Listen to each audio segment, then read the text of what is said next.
itong i-intake na kagaya ng ginagawa ninyo, na directing kape, isa lang naman yan, hindi po. Kapag po tinabi natin Linshi Coffee, okay, yung pinaka-bestseller natin, ito po yung kape na may sugar. It has sugar.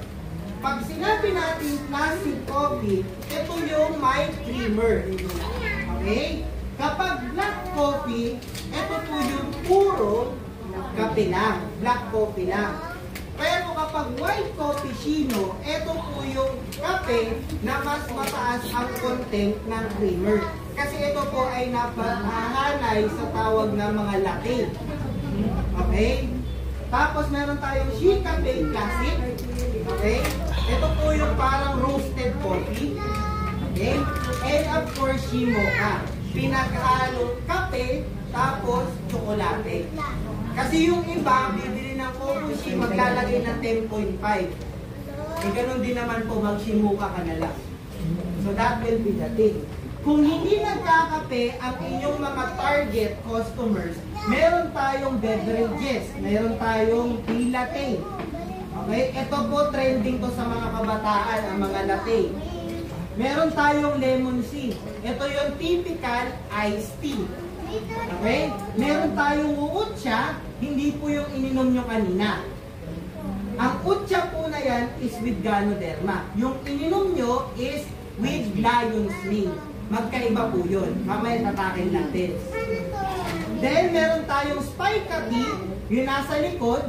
Natikman nyo ba? Yung mainit, yung isang mug. Kasi kung hindi nyo pa po natitikman, pwede tayo magtimpla. Ayaw na sir, kasi. Okay? Ayaw nila kasi mainit. Pero kung iced tea, ubra. Something like that.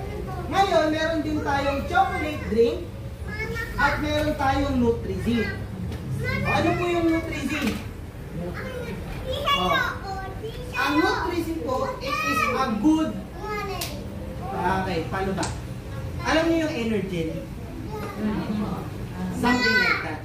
Ito po yung all-in-one pack beverages. Na kapag uminom ka nito, okay, meron ka ng beverages, meron ka pang source of food. Because the Nutri-Z po, ito yan, the Nutri-Z is mix of soy, malt beverages, ito po ay premium, okay, na all-in-one pack.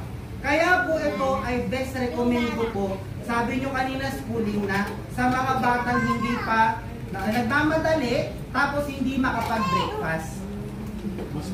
So yun po yun. Kaya kung ikaw ay mommy or daddy, tapos medyo late na yung anak mo, tapos pasok sa school, padalan mo ng Nutri-Z. That will be an all-pack food para sa kanya. Bakit po? Una, meron siyang soya. Aside from Ganoderma, meron siyang soya. Alam natin ang soya, it is a good source of food.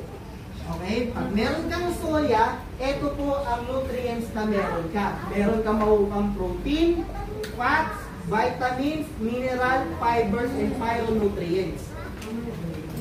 So yan po ang meron sa atin, may soya. So may Ganoderma ka na, may soya ka pa, meron ka pang malt. So the malt, ito po yung ingredients for brewing, distilling, and food production. So that will be the thing. Okay? So ito po yung malt. Karamihan kasi ang alam sa malt, ginagawang beer. Okay? So yan po yan. Ito po malt. Okay? Ang malt po, it has a nutrients of carbohydrates. Kaya po kapag ininom mo yan, that will be a good source of energy. Okay? Meron din siyang proteins that good for muscle, vitamins and minerals para naman po sa kanyang immunity at syempre sa bones. So that will be a Nutri-Z. Bakit ito po pinopromote? Most of our members doesn't know the importance of Nutri-Z. Okay, dito sa atin. Kadalasan kasi kape, Coco She, pag matanda, kape. Pag bata, Coco She. Pero po, kung titignan nyo po yung content, ang maganda po talagang beverages for the kids is yung Nutri-Z. Okay? And based dun sa mga ingredient, although lahat naman po is maganda, Pero yun nga, lalo na for schooling, mas okay po ang Nutri-C. Okay? Ngayon, may nagtanong sa akin yan, Sir Bob, anong edad po pwede nang mag-intake ng Nutri-C? Sabi ko, pag nakakanguya na, okay, ang bata, pwede na po siya nun. Ilang buwan ba pa nakakanguya ang bata? 6 months. Basta nakakanguya po yung bata, obra na po yan. Okay? Hindi ko na po ano yung kung ilang buwan siya, but that is the thing. Okay? Ngayon, yung tinignan nyo kanina na spica tea, okay? That will be an all compact tea. Ibig po sabihin ng